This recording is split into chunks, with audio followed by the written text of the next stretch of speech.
La première série de négociations entre l'Iran et les États-Unis sur un nouvel accord nucléaire a eu lieu le week-end dernier à Oman. Elles étaient indirectes et se déroulaient par l'intermédiaire du ministre des Affaires étrangères du pays hôte. Par la suite, l'Iran et les États-Unis ont tous deux émis une évaluation positive de ces projets ou de ces pourparlers. Une deuxième série de négociations directes, cette fois-ci, serait prévue à Rome le week-end prochain. Cela suscite l'optimisme quant à la possibilité de parvenir à une série de compromis pour éviter les bombardements dont Trump a menacé si l'Iran n'accepte pas l'accord.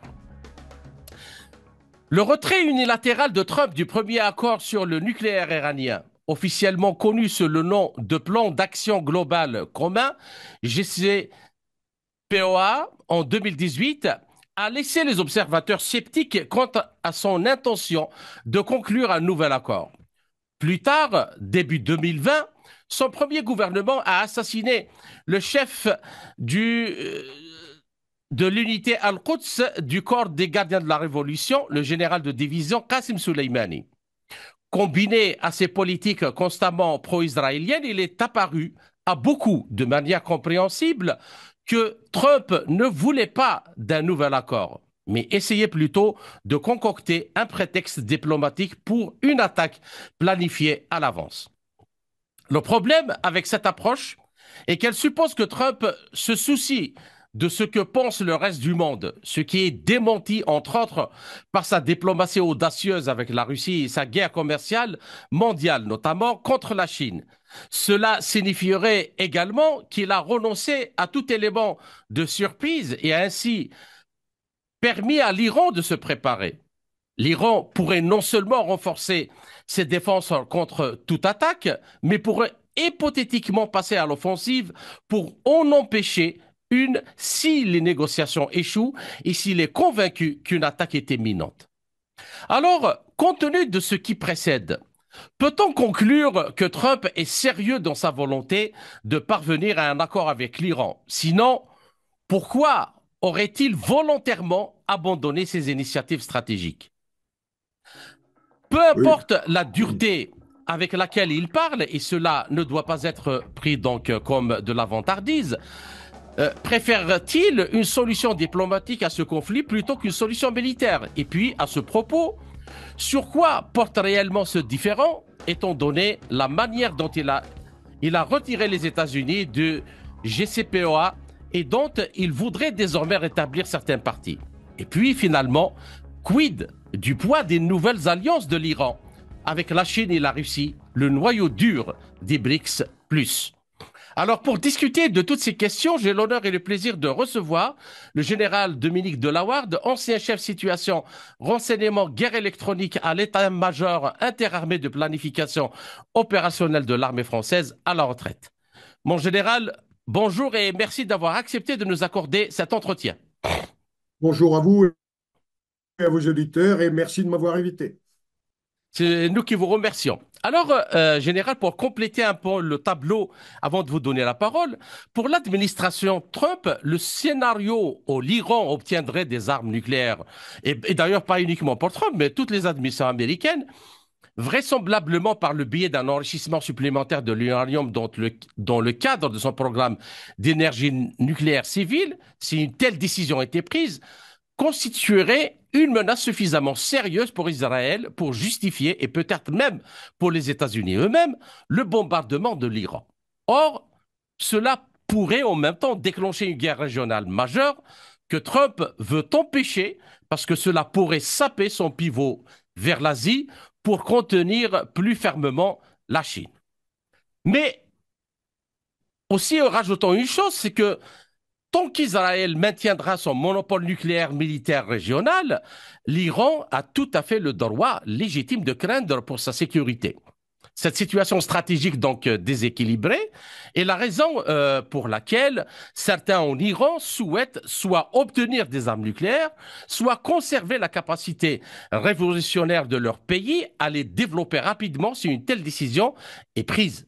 Et selon eux, le monopole nucléaire régional d'Israël pourrait être utilisé pour dissuader de manière permanente l'Iran d'utiliser son programme de missiles balistiques et ou ses alliés régionaux pour menacer l'existence d'Israël, tandis qu'Israël pourrait progressivement saper la sécurité de l'Iran jusqu'à ce qu'il devienne si faible qu'il capitule devant ses exigences. Et cela, je crois que nous le voyons depuis des décennies dans le comportement d'Israël dans la région contre tous les pays qui l'entourent.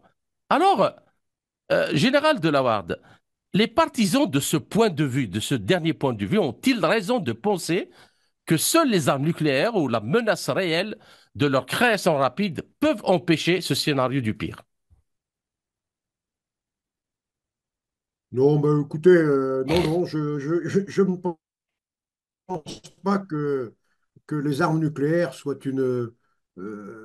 vraiment quelque chose d'aussi décisif qu'on le dit, hein. On le voit aujourd'hui en Ukraine, les armes nucléaires n'ont pas été utilisées depuis Hiroshima et Nagasaki, hein. Il n'y a que la menace d'armes nucléaires qui ait été brandie depuis 80 ans, quoi, hein. Mhm, Donc, moi, ce que je crois, c'est que l'Iran, aujourd'hui, s'est préparé de manière à mener un combat asymétrique mhm, avec des forces qui pourraient être israélo-US. Et ils se sont donc préparés à mener un combat du faible au fort.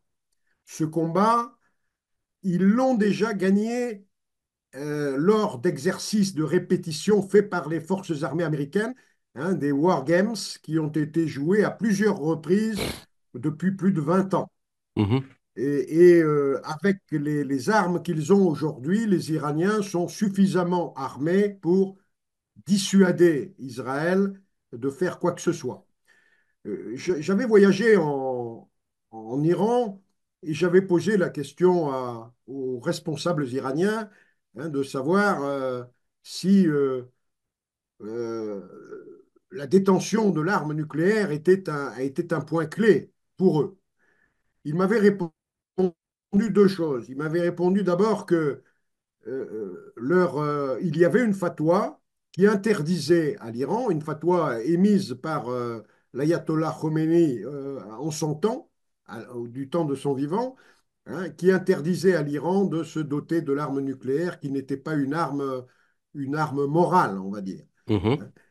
Et ça, c'était un premier point. Et le deuxième point, il m'avait dit, vous savez, on n'a pas besoin de l'arme nucléaire, hein. L'arme nucléaire, on l'a déjà. Elle se situe à Dimona et il nous suffit de lancer sur Dimona des tirs de missiles balistiques de précision, hein, en nombre tel que on sature la défense aérienne adverse et l'arme nucléaire qui se trouve à Dimona en Israël, hein, nous servira donc Ouais. nous enverrons le détonateur et elle C'est-à-dire, dans ce pètera à la cas-là, tête de ceux l'arme qui l'ont nucléaire construit. devient beaucoup plus un problème qu'un avantage. Oui, oui, oui, ben c'est ce qu'il m'avait dit, hein. Il m'avait dit, Mhm, bon, nous on fait pas de fixette sur l'arme nucléaire. Et d'ailleurs, dans l'accord qu'ils avaient conclu avec les Occidentaux, hein, ils avaient renoncé à l'arme nucléaire, hein.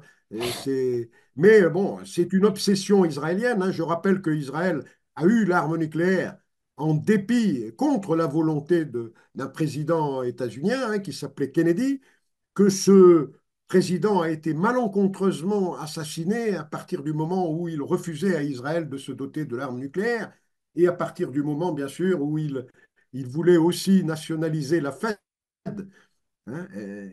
Il a été ouais. malencontreusement assassiné par des En gens plus de fait de dont son on se demande opposition encore qui à ils la sont. guerre du Vietnam aussi. En plus de son, Oui, de oui, son oui. opposition à la guerre du Vietnam, c'est dans les Oui, trois oui, choses à la son fois. opposition à la guerre du Vietnam aussi.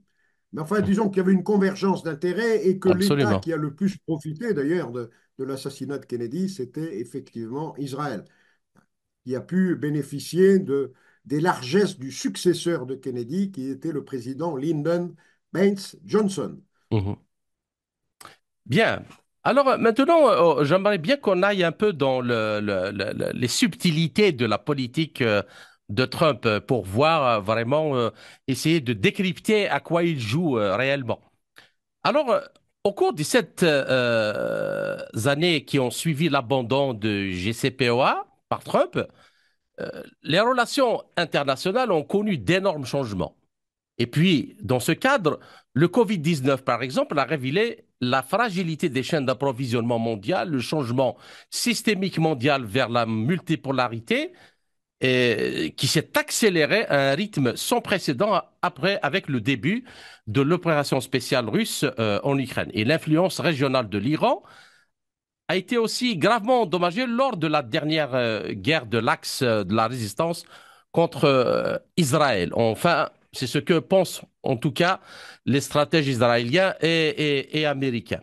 Alors, Trump, justement, hérite d'un monde très différent lors de son second mandat de celui qu'il a laissé à Biden, donc après son premier mandat. Et la politique étrangère, si on l'analyse de Trump, repose sur trois pivots. Le premier vise à libérer les forces américaines en Europe pour les redéployer dans la région Asie-Pacifique. Le deuxième envisage de réformer la mondialisation économique avec sa guerre des droits de douane dans l'intérêt des États-Unis, tandis que le troisième, donc censé empêcher une guerre régionale majeure qui se prépare euh, et le pivot donc vers l'Asie, parce qu'il ne veut pas que le Moyen-Orient tienne encore les forces américaines, il veut aller s'opposer à la Chine. Et alors, pour aller plus loin sur ce dernier point, Trump confirme les affirmations de longue date d'Israël que vous avez dites, selon lesquelles l'Iran veut des armes nucléaires, mais même si cela contredit sa propre communauté de renseignement.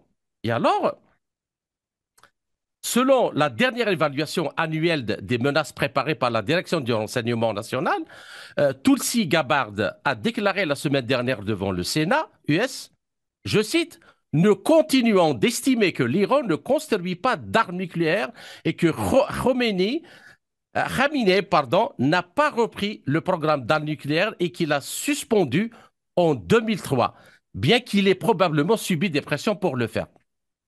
Ça, c'est toutes les agences de renseignement réunies, pas uniquement la CIA. Alors, mon général, pourquoi Trump a-t-il déclaré lors de sa dernière, à votre avis, rencontre avec Netanyahou, je le cite, qu'Israël sera évidemment très impliqué dans le bombardement de l'Iran. C'est-à-dire, ne vous attendez pas à ce que ce soit les Américains qui le fassent à votre place. Et ils seront le leader dans ce domaine, il rajoute. Et puis, si les négociations avec l'Iran ne parviennent pas à aboutir à un accord. Comment voyez-vous tout cet ensemble de données? Comment peut-on le décortiquer et le lire? Oui, alors, pour moi, on est dans le bluff du joueur de poker, hein.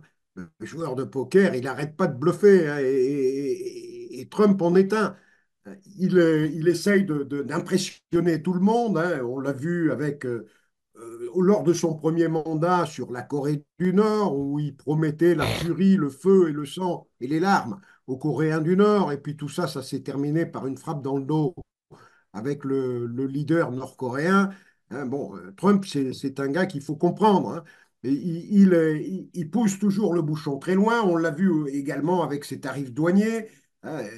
Donc, il est actuellement, il a peu de cartes en main, hein. Il est lancé sur trop de fronts, hein, dans des combats économiques, militaires, enfin géopolitiques, on va dire, que ce soit en Ukraine, que ce soit au Moyen-Orient ou que ce soit en Asie de l'Est. Il a entrepris énormément de choses avec une armée qui n'est plus dimensionnée pour répondre à ces défis-là. Hein, je Mhm. rappelle que l'armée américaine n'arrive plus à recruter, hein. Elle doit, en théorie, pour l'armée de terre, par exemple, recruter 50 000 hommes par an et elle est en déficit aujourd'hui de plus de 20 000, hein.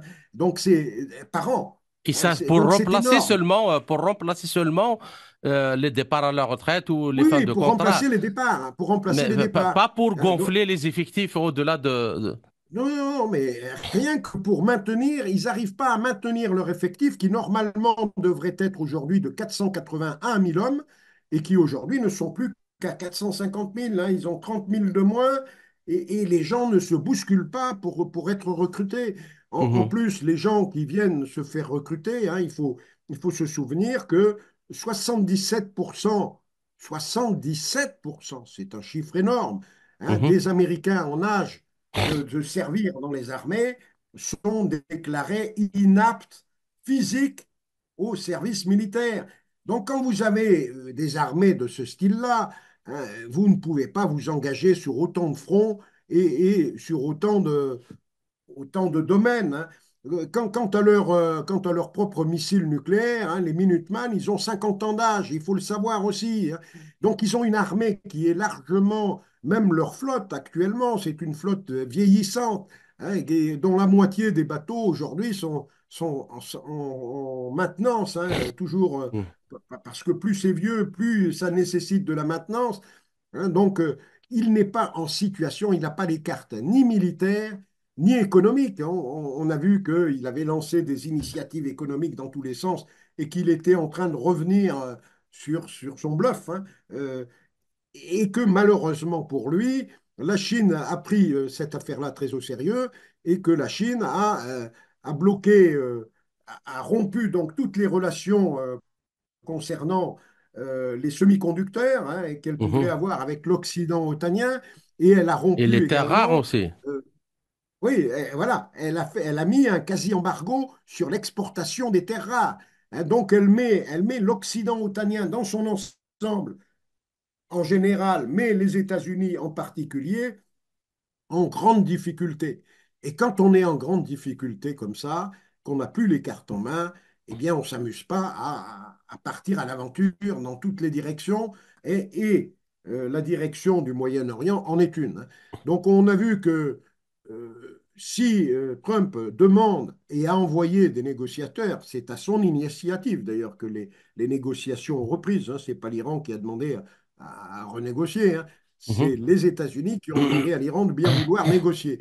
Hein. Donc l'Iran, c'est un pays fier, hein, un pays qui a une histoire très longue et qui est un pays souverain hein, et qui ne souhaite pas non plus négocier sous la menace. Hein. Donc l'Iran n'accepte pas la menace hein, et donc a dû remettre en place très rapidement, comme probablement les Russes l'ont fait lors des premiers rounds de négociations avec les Américains, hein, on ne nous menace pas, hein, on négocie gentiment Mon général, par rapport à la situation actuelle, alors il y a certains militaires américains comme Scott Ritter qui dernièrement dans une interview dit que les Américains ont un plan pour la destruction complètement de l'Iran et ce n'est pas pour rien qu'ils ont déplacé les bombardiers B-2 avec des bombes nucléaires tactiques pour percer les bunkers qui sont sous les montagnes et détruire tout l'arsenal balistique, voire nucléaire aussi de l'Iran.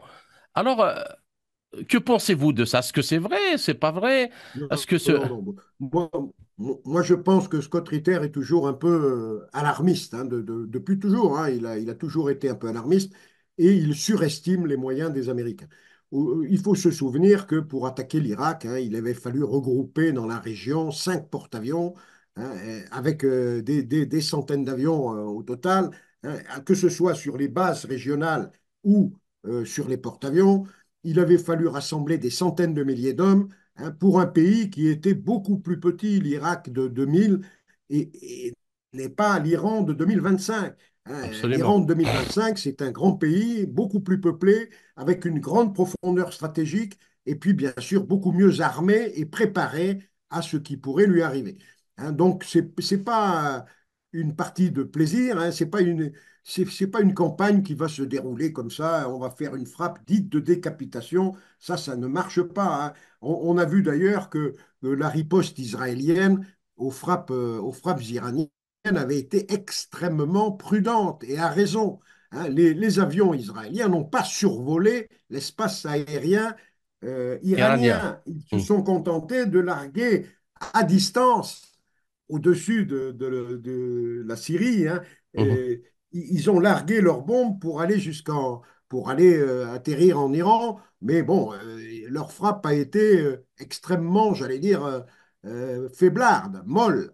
Hein. Mhm. Donc, moi, je ne crois pas du tout à ce scénario apocalyptique, bien au contraire, d'autant que la Russie a été claire, hein, ce genre de menaces et d'attaques hein, ne se ferait pas sans réaction. de la part de la Russie, de la part de la Turquie aussi. Et la Turquie a clairement dit, le ministre des Affaires étrangères turc a dit qu'il ne voulait pas de ça. Il ne voulait pas qu'une attaque contre l'Iran puisse avoir lieu. Ce qui veut dire, entre autres, que l'espace aérien turc serait évidemment fermé, que la base d'Incirlik ne servirait à rien. Et je pense aussi que l'Iran a prévenu tous les États du Golfe qui pourraient être tentés par crainte ou par crainte des États-Unis de rejoindre la soi-disant coalition des bonnes volontés, comme ils savent bien faire. Ils ont toujours des Ouais. coalitions dites de bonne volonté.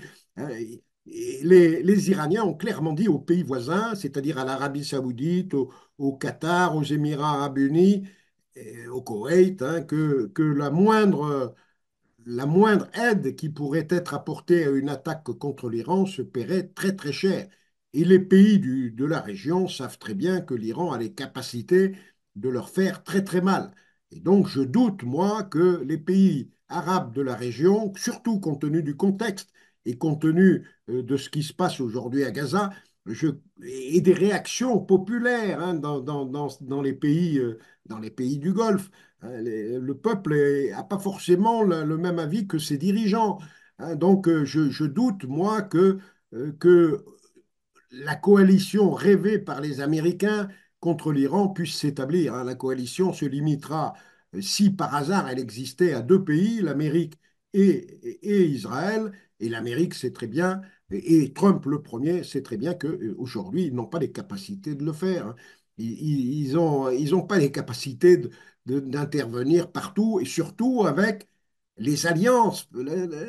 L'Iran On n'est y pas seul, reviendra, on y l'Iran reviendra. est allié. Et on y reviendra. Oui, Alors, une d'accord, dernière d'accord. question pour cette première partie, Général Delavarde.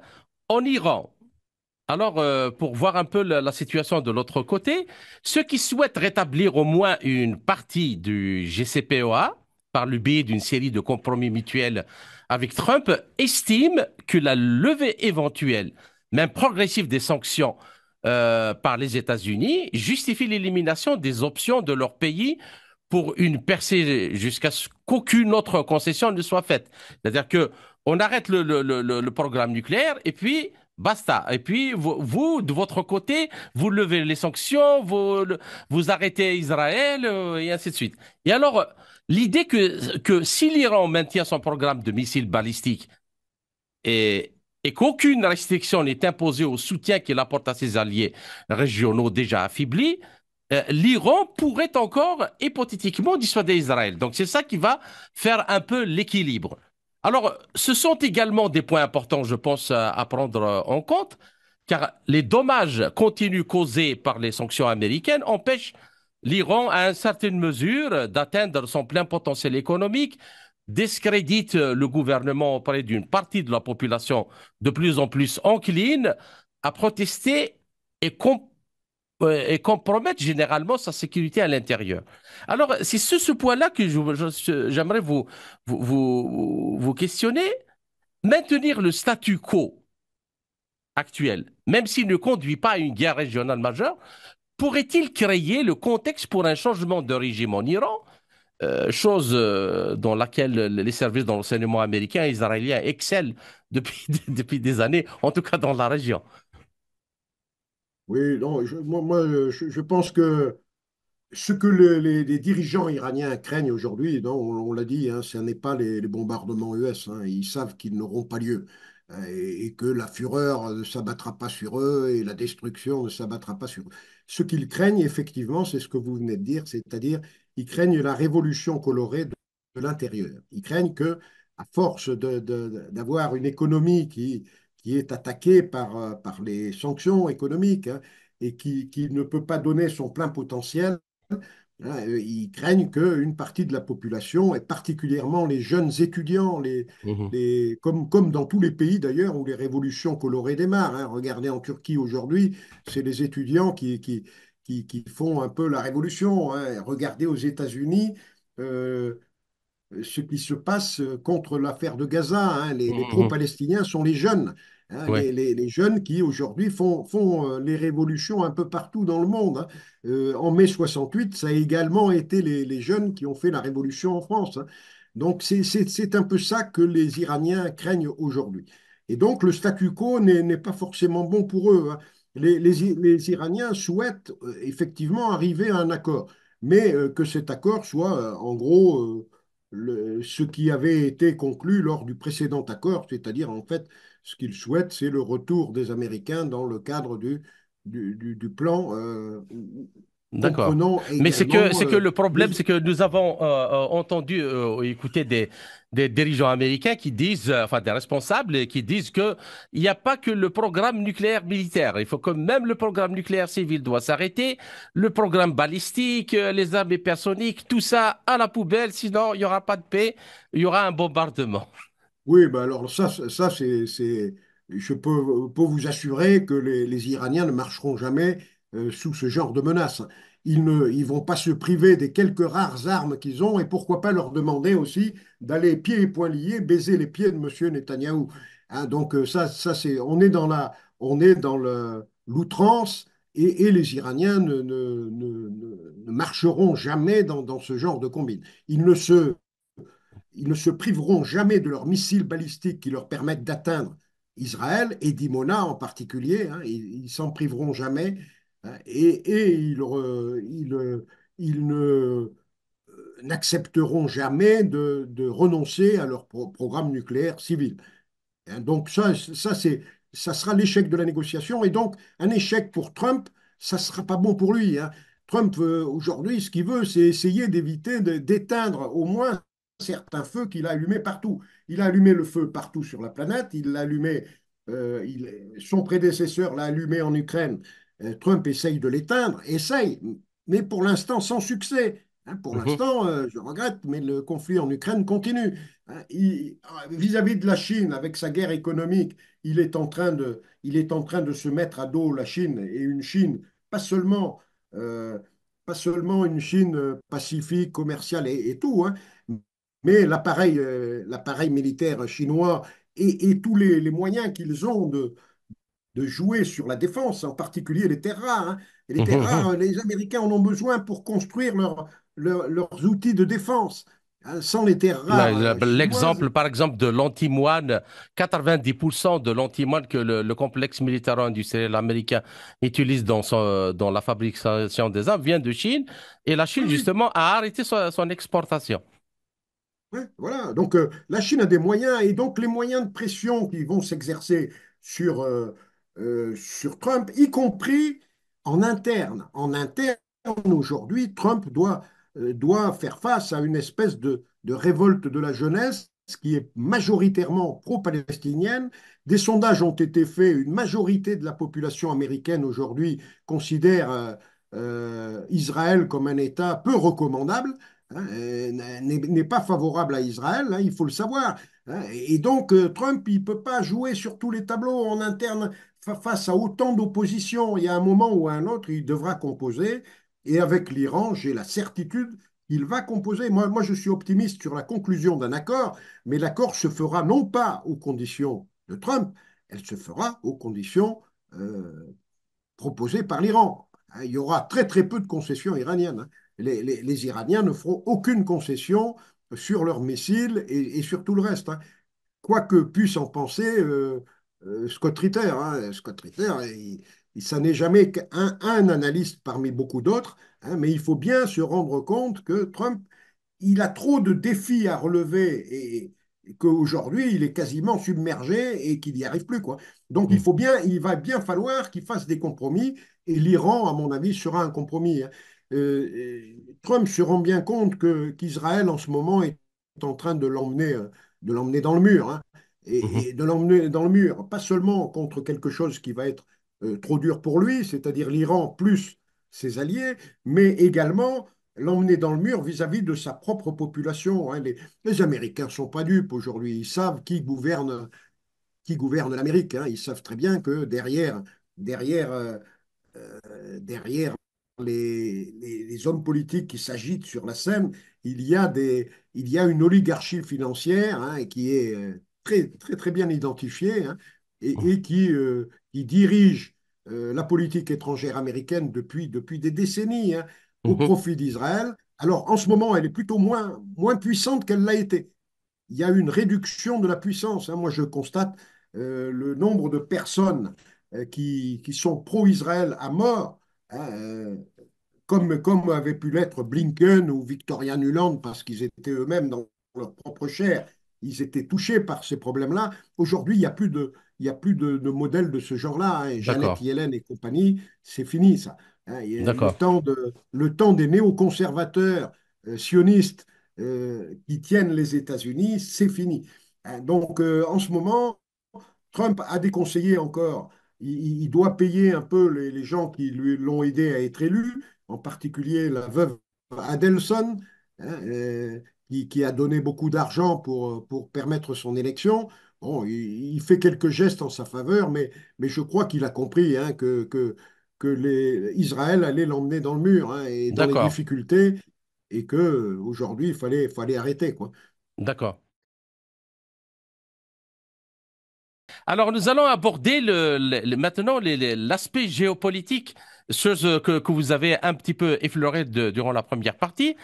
Alors, alors que la Chine aurait accepté d'investir plus de 400 milliards d'euros en Iran au cours du prochain trimestre, dans le cadre de leur pacte de partenariat stratégique signé donc à partir de 2021, la réimposition par Trump de politiques de pression maximale sur l'Iran et sa guerre commerciale mondiale contre les dirigeants chinois ou la Chine en général pourrait considérablement, selon les Américains ou selon certains analystes, entraver cet engagement.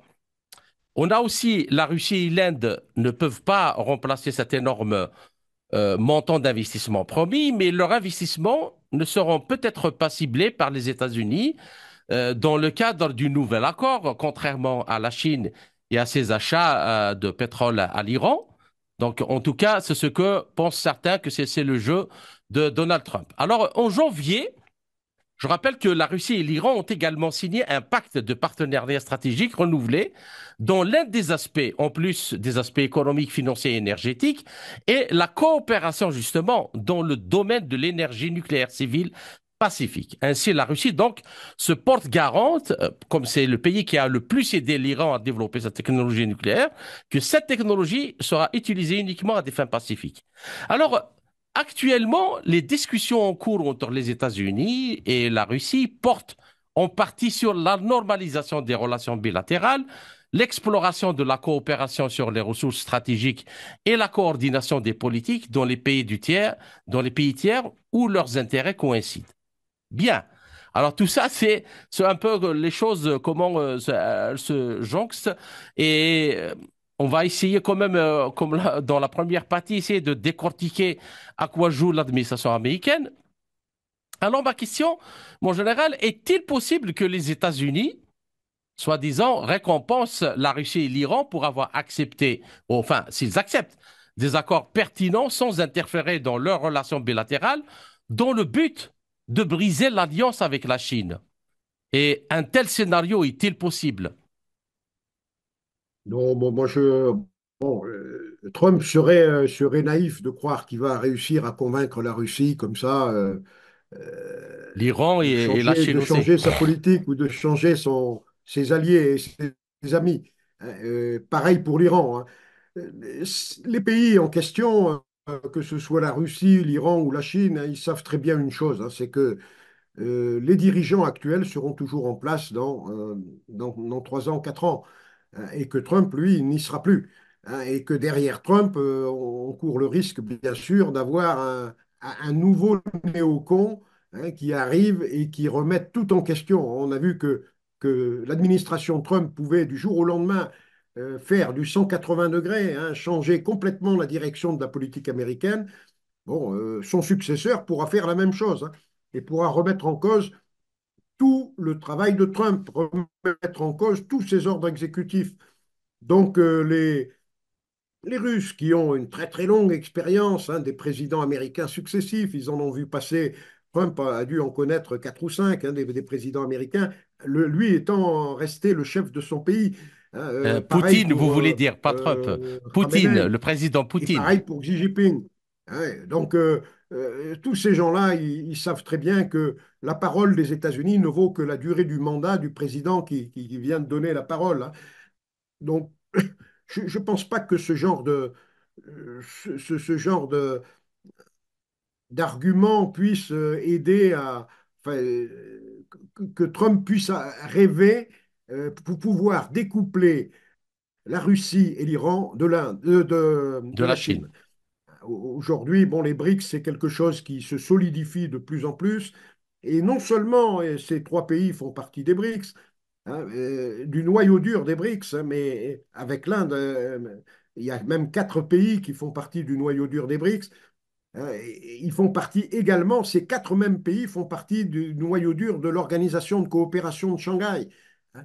Et on Oui. les retrouve également dans d'autres organisations régionales, hein. Donc, moi, c'est tous ces liens d'amitié ou ces liens d'alliance, hein, se justifient au travers d'innombrables réunions. Les grands patrons des pays se connaissent parce qu'ils restent très longtemps en place. Ce sont presque des amis. Bon, Trump et Poutine, on ne peut pas dire que ce soit vraiment des amis, hein, ou Xi et Poutine, et Xi et Trump non plus. Donc, si vous voulez, Trump ne réussira pas à démanteler des relations d'amitié de longue date, hein, et qui sont de plus en plus profondes au fil du temps, hein. Donc, moi, je crois que ces alliances-là sont solides et qu'elles tiendront envers et contre tout et que Trump, Pour juste reprendre un peu ce qu'il a fait avec cette politique des droits de douane, ce sont des droits de douane qu'il a déjà imposés lors de son premier mandat en 2018, en particulier contre la Chine. Et depuis 2018, les Chinois ont changé leurs partenariats commerciaux, ils ont changé, réorienté la consommation de ce qu'ils produisent comme matière première, comme moyen d'équipement vers le marché interne. Actuellement, le premier client de la Chine, enfin le premier partenaire commercial et économique de la Chine, c'est la Russie. Alors que lorsque en ouais, 2018, c'était les États-Unis. Maintenant, les États-Unis sont derrière la Russie, derrière l'Iran, derrière la Malaisie, l'Indonésie, l'Allemagne. Je ne vois pas, peut-on penser que les dirigeants russes ou iraniens ou chinois même euh, vont sacrifier ces liens alors que non seulement ces liens sont devenus très forts et très grands, mais ils se sont encore solidifiés durant cette guerre-là depuis oui, 2022. oui, Donc tout à fait, tout à fait, tout on à fait. trahit pas quelqu'un qui s'est tenu debout avec nous. Bon, exactement, exactement, hein. Donc, Trump est dans le fantasme, et en tout cas, les gens qui le conseillent sont dans le fantasme, mais les gens qui le conseillent sont des jusque-boutistes, hein, toujours pareil. Il y a encore, alors, euh, on a vu quand même que Tulsi Gabbard avait donné pour une fois un renseignement correct, hein. Si ça n'avait pas été Tulsi Gabbard, la chef du renseignement, il est probable qu'on aurait raconté encore des coups, que on aurait ressorti la version israélienne, hein, Mhm, d'une Iran conquérante, dominatrice avec des armes nucléaires, etc. Bon, ça, c'est la version israélienne, hein. Mais Tulsi Gabbard n'a pas repris cette version-là, hein, et elle le sait pertinemment. Et donc, Trump sait très bien que l'Iran ne cherche pas du tout à gagner une guerre par l'arme nucléaire. d'accord. Bien. Alors, les États-Unis prévoient de s'appuyer davantage aussi sur l'Inde. Ils jouent avec ça alors qu'ils pivotent donc vers l'Asie pour contenir la Chine, de sorte que négociation réussite d'un accord commercial entre les deux pays a des conditions plus favorables aux États-Unis que ce que l'Inde aurait pu espérer avant le début donc de la guerre commerciale mondiale que Trump pourrait être donc récompensé par rapport à d'autres pays. Et alors, l'Iran agit de manière, agit- pourrait, selon certains, agir de manière similaire. Alors, étant donné que les États-Unis souhaitent contenir la Chine plus étroitement, Selon eux, il est logique qu'ils autorisent l'Inde à commercer librement avec l'Iran pour accroître la concurrence avec la Chine et obtenir un meilleur accès au marché de l'Asie centrale. Et en d'autres termes, donc certaines des incitations que les États-Unis pourraient offrir à l'Iran en échange de l'élimination de son potentiel de percée pourrait inclure justement la facilitation passive du commerce et des investissements conjoints russo-indiens en Iran, en particulier dans l'énergie et les infrastructures, ce qui pourrait aider les États-Unis donc à isoler ces pays de la Chine pour mieux donc la contenir. Alors ma question, mon général, la Chine étant le partenaire stratégique le plus proche de la Russie et de l'Iran, mais on peut aussi dire que les choses se sont beaucoup améliorées avec l'Inde.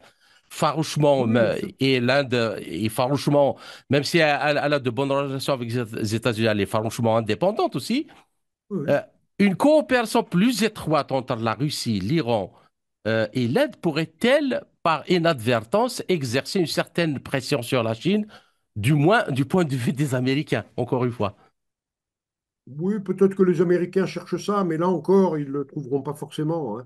Les, vous savez, ces pays-là se rencontrent à tous les niveaux, hein, pas seulement au niveau des chefs d'État, mais au niveau des ministres, au niveau des fonctionnaires, des hauts fonctionnaires, hein. Ils se rencontrent à tous les niveaux parce qu'ils font Et des partie opérateurs des, économiques surtout que... ouais, ouais, ouais, ils font partie des mêmes organisations, hein, les BRICS et l'OCS. Et ce qu'il faut savoir quand même, c'est qu'une réunion des BRICS qui se passe chaque année est préparée en amont. Il y a quelques 200 réunions de fonctionnaires, de ministres, etc., qui se passent pour préparer une réunion annuelle des BRICS, par exemple.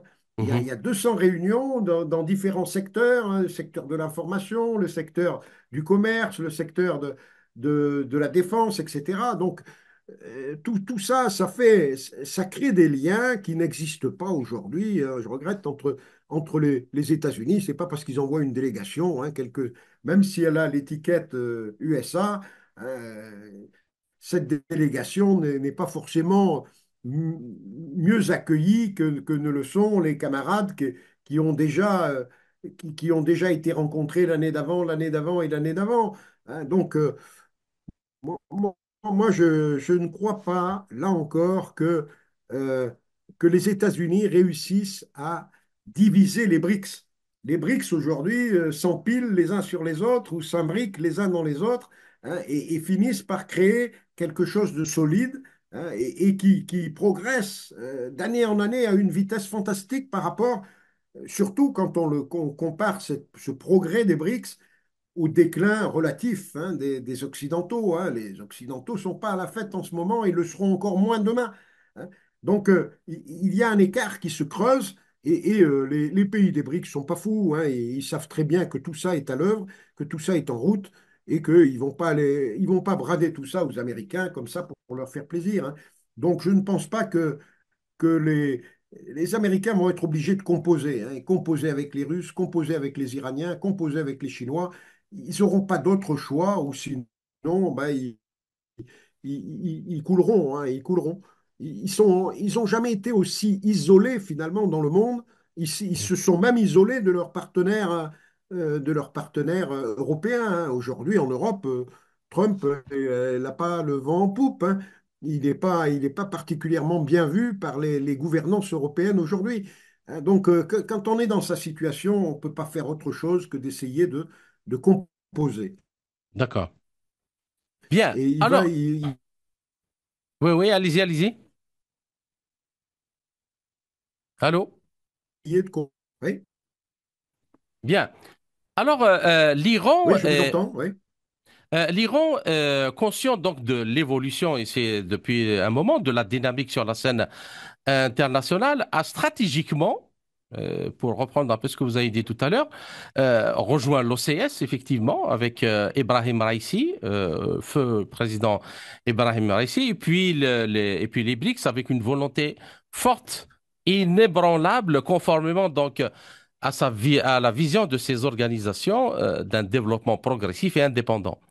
Alors, ces décisions interviennent alors que le pouvoir se déplace progressivement de l'Est de l'Ouest vers l'Est, et que l'Amérique et l'Europe, comme vous le disiez juste maintenant, voient leur capacité à contrôler les développements internationaux diminuer. Entre-temps, nous avons la Chine, la Russie, les membres des BRICS et les puissances régionales asiatiques influentes ont saisi ces opportunités et joué justement un rôle plus actif dans les affaires mondiales. Alors, comment ce partenariat stratégique, sino-russo-iranien et peut-être même indien, s'intègre-t-il justement dans le contexte global actuel?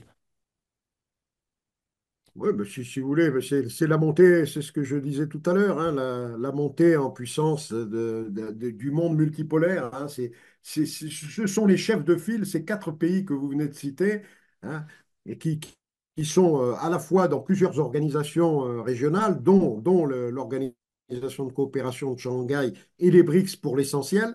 Hein, et ce sont les têtes de file du monde multipolaire. Hein. Et ce monde multipolaire, je crois que Trump. Trump a compris ça. Mhm.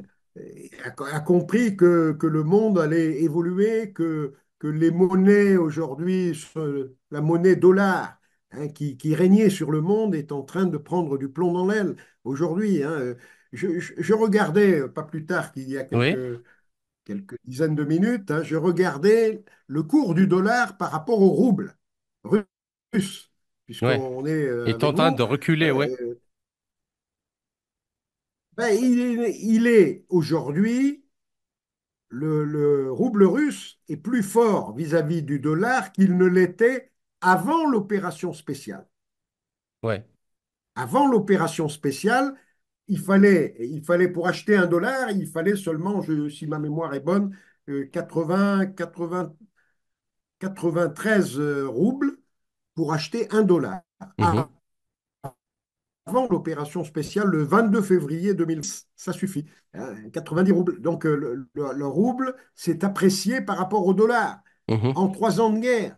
Donc on voit bien que tous ceux qui rêvaient d'effondrer l'économie russe, c'est-à-dire entre autres la monnaie russe, hein, avec des catastrophes économiques, etc., ça ne s'est pas passé comme ça du tout. Et c'est pareil vis-à-vis de l'euro. L'euro étant, depuis le début de l'année, le dollar a perdu 20% de sa valeur par rapport au rouble, 20%, et l'euro, 18%. Mhm. Depuis le 1er janvier de cette... Les évolutions, aujourd'hui, sont très, très rapides. Hein. Oui, oui. Et comme j'ai coutume de le dire, moi, si vous voulez, c'est toujours l'économie qui finira par l'emporter. Hein, et qui l'emporte et qui fait gagner les guerres. Hein. Les guerres, elles se gagnent pas seulement sur le champ de bataille, elles se gagnent dans le champ économique. Et aujourd'hui, bon, force est de reconnaître que dans le champ économique, ben, l'Occident otanien en général et les États-Unis en particulier ne sont pas au mieux de leur forme. Hein. Ça se passe avec difficulté chez eux. Hein, pour s'en sortir, hein, il va falloir qu'ils composent. Hein. Ils se sont eux-mêmes tirés des balles dans le pied et par de mauvaises appréciations, ils n'ont pas réalisé que le reste du monde était en train progressivement de les rejeter. On est actuellement isolé du reste du monde. Hein. Et les États-Unis se sont encore plus isolés que nous, puisqu'ils se sont même isolés de leurs alliés européens. Hein. Donc, si vous voulez, quand on Et est dans ça, cette nous l'avons situation, vraiment vu après le début de, après le début de cette loi de douane. Le premier pays qui s'est précipité justement à vendre les bons du Trésor américain et qui a provoqué presque un crack obligataire, c'est le Japon, hein, c'est pas la Chine. Les Japonais, qui oui, sont oui, censés être un la Chine allié. aussi. Hein. La La Chine en Chine a aussi, largué 50 milliards. Hein. oui, mais c'est les Mais le Japonais Japon aussi, oui, oui, vous avez qui ont raison. tapé les premiers. Oui, oui, bah, ils se rendent bien compte qu'un jour ou l'autre, tout ça va s'effondrer et que les dindons de la farce, ce seront ceux qui auront des dons, des bons en grande quantité qui ne seront jamais remboursés, quoi. Ouais, Donc, pour l'instant, la Chine qui était première dans le détentrice, il y a encore 5 ou 6 ans, qui était première détentrice de la dette américaine, elle est progressivement passée derrière le Japon. Elle avait 1300 milliards à l'époque. oui, Elle avait culminé à plus de 1300, entre 1300 et 1400. Et aujourd'hui, elle n'est plus qu'à 700. C'est-à-dire elle a quasiment divisé par deux, alors que Ouais, la dette américaine ne cesse d'augmenter. La Chine a diminué par deux la détention du bon du Trésor américain depuis 5 ou 6 ans. Et là, elle vient d'en remettre 50 milliards sur le marché à titre d'avertissement pour les États-Unis en disant, bon, poussez pas le bouchon trop loin parce qu'on a encore des moyens de déstabiliser le système, hein. Et c'est ce qu'ils vont faire avec les terres rares, avec les semi-conducteurs et puis, bien sûr, avec le levier de la dette américaine, hein. ouais. Elle a- la Chine a un effet de levier avec les bons du Trésor qu'elle détient encore, à peu près 700 milliards. Alors, ce qui est amusant, c'est de constater que ceux qui essayent désespérément de sauver le soldat dollar, hein, ce sont les Européens.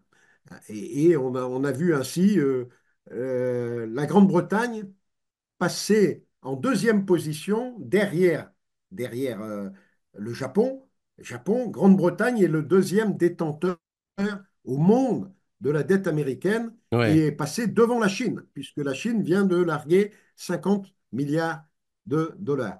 Donc le Mais Japon là, vient de s'emparer de la on deuxième place. comprend qui veut vraiment sauver le système et pour quelle Oui, raison. oui, Donc, oui, et pour quelle raison oui, aussi oui, c'est ils vont continuer le conflit contre la Russie.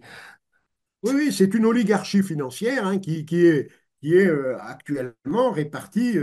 Les détenteurs de la dette américaine, ceux qui essayent de sauver désespérément le soldat dollar, hein, ce sont ces pays-là qui sont dirigés par cette oligarchie financière, hein, transnationale, apatride, on va dire, hein, et qui règne sur le monde, hein, que ce soit dans les pays européens, voire même, enfin un peu moins au Japon, mais parce que le Japon a ses particularités, mais je pense que le Japon va comprendre très rapidement qu'il se fourvoie en restant dans le camp occidental, hein.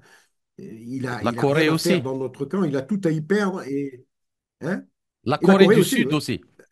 La Corée du Sud aussi, oui, tout à fait. Tout à fait, la Corée du Sud et même Taïwan, hein. Ils n'ont pas intérêt à, je pense qu'ils vont finir par se rendre compte que finalement, leur monde, c'est pas le monde occidental, hein. C'est pas le monde, l'Occident otanien. Leur véritable monde, c'est l'Asie, hein. Et qu'en Asie, ils peuvent tirer leur épingle du jeu, hein, sous réserve, bien sûr, de ne pas chercher noise ou chercher querelle à ses voisins. D'accord. Bien. Alors, une dernière question qui me semble importante aussi, ça concerne l'Asie centrale. Alors, l'Asie centrale reste une région clé pour maintenir l'influence géopolitique de la Russie. Les liens traditionnels, la présence historique et l'interconnexion économique créent une base solide pour l'interaction de Moscou avec les pays de la région. Et on a aussi l'activation d'acteurs extérieurs tels que les États-Unis et la Chine pose le défi à la Russie de développer une stratégie plus flexible, plus efficace, en utilisant donc des mécanismes d'intégration tels que l'OCS, l'Organisation de Shanghai, l'OTSC et Oui, l'Union eurasienne aussi, économique eurasienne. Alors, l'Organisation de coopération de Shanghai est un outil puissant dans l'arsenal de politique étrangère russe. Cependant, l'OCS est également une plateforme où l'influence chinoise domine donc l'agenda économique et l'initiative de la ceinture de la route a fait des pays de l'Asie centrale justement les bénéficiaires des investissements chinois, augmentant ainsi leur dépendance économique à l'égard de Pékin, ce qui en réalité dans le contexte actuel renforce les liens entre la Russie et la Chine. Et c'est là c'est-à-dire le problème avec l'Iran. Parce que l'Iran, s'il est attaqué, comme dit Scott Reiter, il sera décapité, détruit comme État-nation. Nous savons tous les plans des néoconservateurs en général. Quand ils détruisent un pays, c'est pour l'utiliser comme une base arrière pour lancer du terrorisme international, comme ils l'ont fait en Irak, en Syrie, en Afghanistan. Donc, ce qui fait que cette région de l'Asie centrale, si à Dieu ne plaise, l'Iran a subi une telle attaque, il pourrait devenir une base arrière justement pour déstabiliser toute cette Asie centrale. Alors, ma question, mon général, Moscou qui doit donc trouver un moyen d'offrir aux pays de la région de l'Asie centrale des alternatives rentables, comme développer des projets d'infrastructure, comme l'autoroute Nord-Sud, et promouvoir des projets communs dans les secteurs des transports de l'énergie, permettra-t-il que l'Iran soit bombardé ou même déstabilisé? Et à Ah cela, non, non, mais en ça cela, on c'est. s'ajoute aussi la Chine, parce que le premier fournisseur en énergie de la Chine, c'est l'Iran.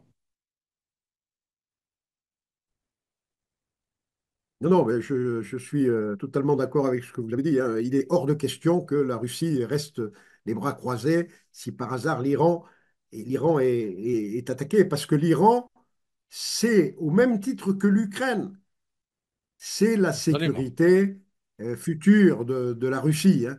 Et si on voit bien la manœuvre, hein, les Occidentaux, depuis 30 ans, hein, depuis 35 ans, depuis 1990, l'effondrement de l'Union soviétique, n'ont cessé de chercher à passer par la droite, par la gauche, bon, pour essayer d'encercler la Russie, puis de la déstabiliser de l'intérieur, puis de la démembrer à terme, hein, et la diviser en plusieurs petits États. Bon, c'est ça le plan. Et dans le plan, bon, quand on peut pas passer par l'Ukraine parce qu'on s'est pris une raclée, hein, ou qu'on ne peut pas passer par ailleurs, on a essayé, ils ont essayé, hein, de déstabiliser la Biélorussie déjà, hein, à plusieurs Oui, reprises la lors Moldavie, d'élections. Ils ont essayé, tous les pays en ce temps ont été plus ou moins l'objet de tentatives de déstabilisation quand ils n'étaient pas du bon côté, c'est-à-dire du côté occidental, hein. Donc, euh, moi, je ne crois pas que la Russie puisse permettre, c'est une histoire de sécurité nationale, hein. mhm. Au même titre que l'Ukraine, pour moi, je vois que D'ailleurs, l'Iran est aussi c'est la important même pour la raison Russie que l'Ukraine. pour laquelle elle est intervenue en Syrie. Sinon, elle ne serait pas intervenue en Oui, Syrie. oui, oui, Alors que l'Iran est oui, encore oui, oui, beaucoup plus oui, oui. dangereux s'il se transforme en base arrière du terrorisme international, il serait beaucoup plus dangereux à la Oui. sécurité nationale russe que ne l'était la Syrie. Oui, la Syrie était plus loin, hein. C'est pour ça d'ailleurs qu'ils n'ont peut-être pas insisté parce que c'était plus loin, mais là, l'Iran, c'est tout près, hein. On commence à aborder les pays proches. On se rapproche toujours pareil, hein, des fronts. Imaginez qu'il y ait des fusées et des bases de l'OTAN en Iran. Bon, ça serait la catastrophe pour la Russie, hein. Ça serait pas bon du tout, hein. Donc, je ne pense pas que la Russie le permette pour des raisons de sécurité nationale, et puis que la Chine le permette pour des raisons d'économie nationale, hein, c'est-à-dire de, de- de- de sécurité nationale aussi, parce que l'économie, c'est la sécurité Ouais. future, hein. La prospérité économique de la Chine est également liée à l'Iran, hein. Donc, bon, et Trump doit bien le savoir. Enfin, il n'a pas que des demeurés pour le conseiller, hein. Il en a, hein, des demeurés. Mais bon, il n'y a pas que des néocons du style Blinken et compagnie, hein, ou Nuland, hein. Donc, tout ça, je pense que il a fait euh, il a fait déjà un grand nettoyage, hein. Il a bien nettoyé une bonne partie de ces néocons-là. Il doit en rester quelques-uns, hein. Bon, je ne pense pas que Tulsi Gabbard aille lui expliquer que c'est bon, en termes de renseignement, hein, que l'attaque de l'Iran se passerait sans conséquence, hein. Et ils savent pertinemment que les Russes ne laisseraient pas passer, hein, et que les Chinois non plus. Donc, s'ils veulent une guerre Et si l'on mondiale, rajoute, c'est. on pourrait aussi rajouter le Pakistan, parce que le Pakistan est limitrophe Oui, oui, oui, avec l'Iran.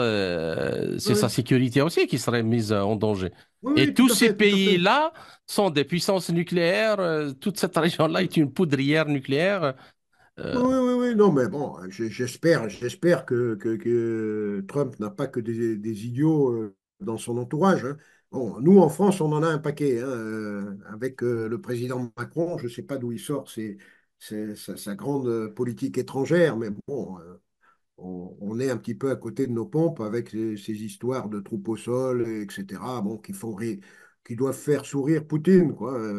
Poutine, quand il voit un gamin essayer de lui faire peur avec ses troupes au sol, hein, qui ne seront pas prêtes avant je ne sais pas combien d'années, hein, parce que c'est ce qui se dit, hein, le contrat opérationnel de la France, de l'armée française, c'est une division à l'horizon 2027. Pour l'Allemagne, c'est 2029. Donc, comment prendre au sérieux en 2025 des armées qui déclarent qu'elles seront prêtes en 2029, peut-être, prêtes en 2029. Bon, ça n'est Et pas une sérieux. division, c'est combien d'hommes, mon général? Ça dépend, entre 13 et 16 000. Et c'est Une donc, division, on est en 2027-28 pour la France.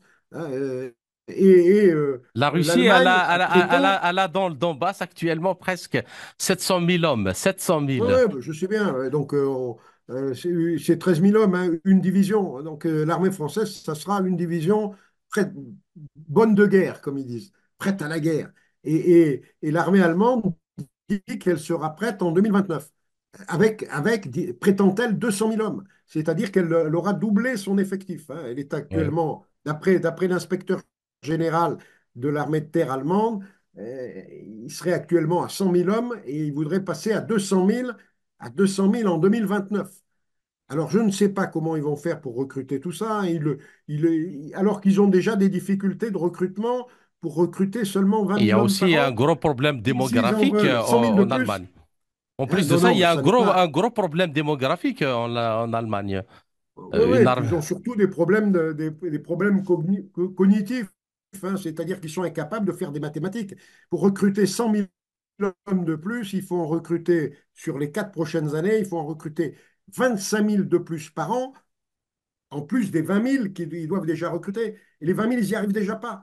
Ils n'arrivent pas à recruter 20 000 et ils disent qu'ils vont en recruter 45 000 pendant 4 ans. Ça n'est pas sérieux, sauf à faire comme Zelensky, c'est-à-dire à forcer les gens, à aller les récupérer dans les rues et à en faire des soldats de force. Hein, ça, c'est aussi une possibilité. Avec les Allemands, on peut s'attendre à tout. Hein. Ils l'ont déjà fait en d'autres temps. Hein.